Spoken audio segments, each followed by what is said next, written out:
People are not presenting during COVID-19 with symptoms of cancer, and I'd like to give you some reassurance and encourage you to present, because your risk of not presenting and delaying diagnosis is far greater than your risk of catching COVID in hospital.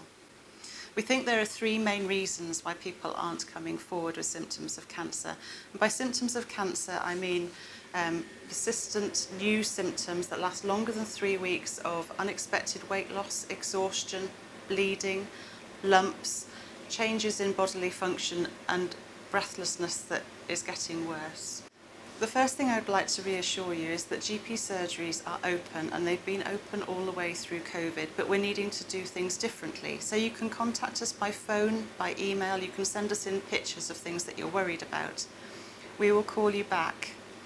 Many things can be dealt with by phone, but we will ask you to come down if we need to examine you. If you come down, it will be different. We will be wearing personal protective equipment. We will be cleaning the rooms between patients. We'll take your temperature and we'll ask you to wear a face covering when you come and see us. And as things get colder, I would say wrap up warm, because we may need to ask you to wait outside for your appointment. People also worry about protecting the NHS. It was a very powerful message at the start of COVID.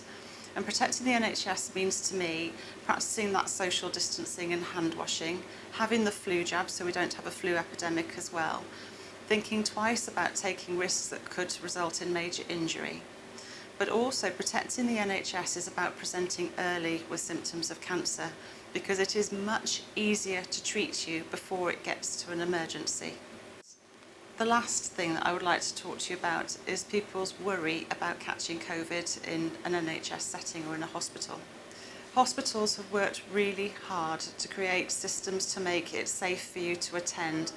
I would strongly encourage you to come to your appointments when they're offered, because your risk of leaving it is far greater than your risk of catching COVID in a hospital setting. Please contact us if you have symptoms of cancer.